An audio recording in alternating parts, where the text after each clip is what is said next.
I'm Christine Frizzau in Washington. Most agree the ability or inability of a sitting president to do his job is a significant story. But when questions were raised about President Biden's cognitive decline, those asking them were often shunned.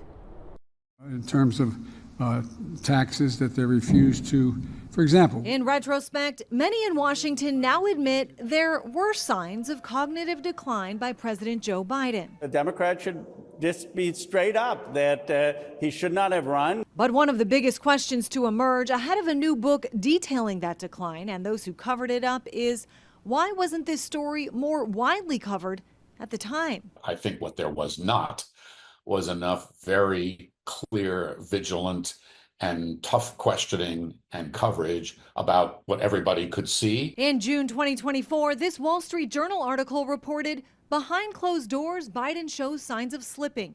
It was dismissed for a lack of named sources, despite speaking to more than 45 people over the course of several months. I am sort of actually embarrassed for the Wall Street Journal. When this company, Sinclair, dug into the story, it was labeled as a conservative media conglomerate amplifying misleading attacks of Biden's fitness. This version of Biden, intellectually, analytically, is the best Biden ever. Following Biden's only presidential debate with Donald Trump, deemed disastrous even by some of Biden's biggest supporters, questions did emerge. The president soon after dropping out of the race. Let's be really clear about this. The president's health, both physical and mental, is a story. The capacity of the person in the Oval Office to think clearly and quickly on these immense decisions and issues that come before him is a critical matter and is, frankly, a lead story. Those just released audio recordings of then President Biden speaking with special counsel Robert Hur, along with that new book, Original Sin, have already evoked many more questions. And now the House Oversight Committee says it plans to investigate what Republicans call a cover-up of Biden's mental decline. I'm Christine Frizzau reporting. I'm national correspondent Kayla Gaskins in Washington. Former President Joe Biden's recent cancer announcement raising more questions from both sides.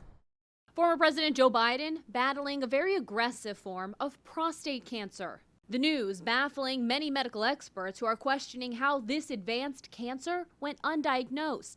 Dr. Ezekiel Emanuel, an oncologist appointed by Biden to the COVID-19 advisory board and previously worked under President Obama, had this to say Monday morning. He did not develop it in the last 100, 200 days. He had it while he was president. He probably had it at the start of his presidency. As president, Joe Biden received regular physicals. In the reports, his doctor mentions treating the former commander-in-chief for seasonal allergies and sleep apnea, monitoring him for skin cancer, as well as neurology and orthopedic consultations. While prostate cancer can sometimes be difficult to detect, there's no mention of screening or treatment, which surprised Emanuel. President Obama had this test. President Bush had this test. It is a little surprising that the doctor didn't take it. In his 2024 physical, Joe Biden's doctor concluded he was a healthy, active, robust 81-year-old male who remains fit to successfully execute the duties of the presidency. Some are suspicious of the timing of Biden's cancer announcement. Biden learned of the diagnosis on Friday. Well, what was the biggest Biden story on Friday? It was the release of those audio excerpts from his conversations with Robert Hur back in 2023, showing memory lapses.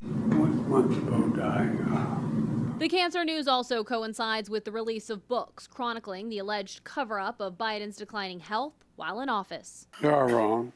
There's nothing to sustain that.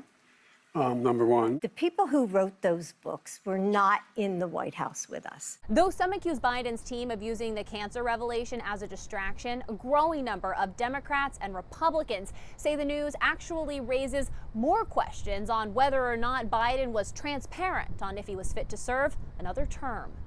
In Washington, I'm Kayla Gaskins. In a statement, former President Biden's office said his aggressive prostate cancer diagnosis appears to be hormone sensitive, which allows for effective management.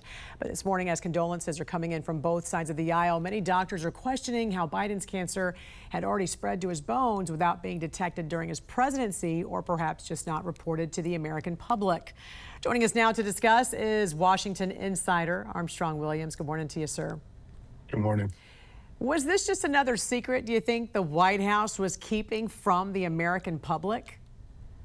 You know, whether it's true or not, and it probably was a secret, the fact is that the former president, has an aggressive cancer, and politics can be vicious and nasty, but we should never forget about our own morality and compassion and empathy for those that suffer, because we never know what the future holds for us. And what we should focus on now is praying for the ease of the pain and the aggression of this cancer, and just wish him well, because he did serve this country for over 50 years. Yeah, and certainly our prayers are with him and his family.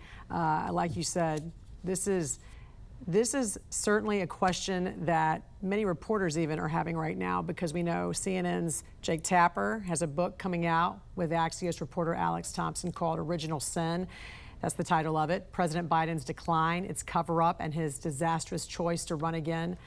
Tapper said during his book tour that it wasn't the media's fault for not covering Biden's cognitive decline, but said the press were victims of a lying White House. What's your thoughts on this? Oh, I actually believe that they were deceived and they bought into it. They did not know the extent, especially when you think about Biden's poll numbers. Everybody talked about how wonderful they were. He was leading, and those poll numbers never exist. They were all lies. They were created just like everything else about his cognitive health. And now we're learning about his aggressive prostate cancer. They hated Trump so much, they would take El Cid, which is what Biden became, and put him on a horse, dead, to run him out in battle to give people hope that they could still win. That's where they were, Jan. But they lost. Well, before I let you go, Armstrong, I understand you were in Auschwitz, Poland this past weekend. I think we even have some pictures of your trip there. Tell me about your trip, and why were you there?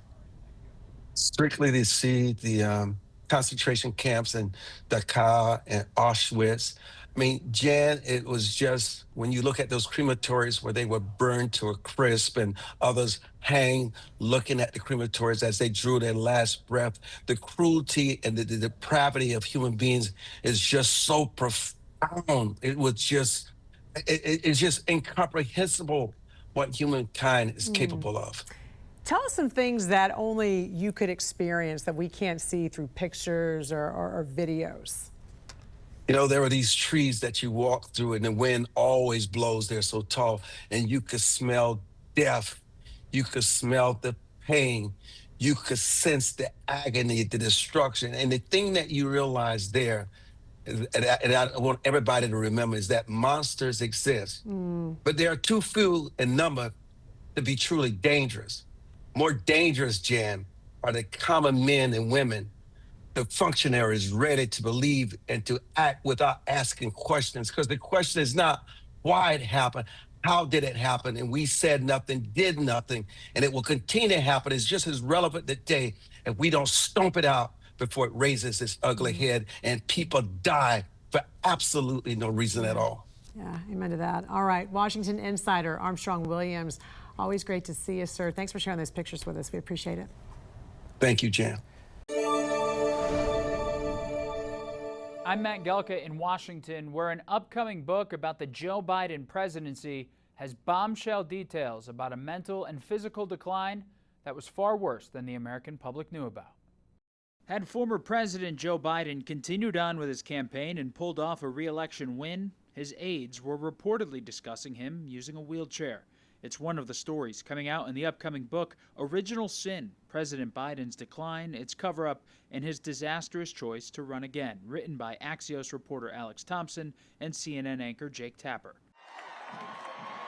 Falls like this one from 2023 reportedly caused aides to scramble to ensure more mishaps didn't happen, and his deteriorating condition was apparent in the way he walked, according to the book. A wheelchair couldn't be an option until after the election.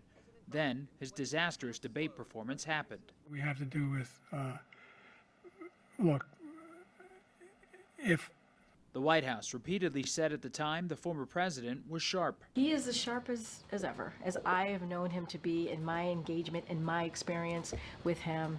Biden himself gave his first American post-presidential interview to The View, defending his time in office and addressing the upcoming book bombshells. Are these sources wrong?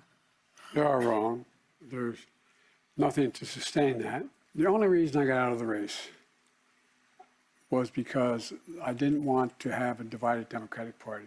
Questions about Biden's abilities eventually spooked donors and supporters, leading to his dropping out of the race, endorsement of then Vice President Kamala Harris, and ultimately a Donald Trump victory.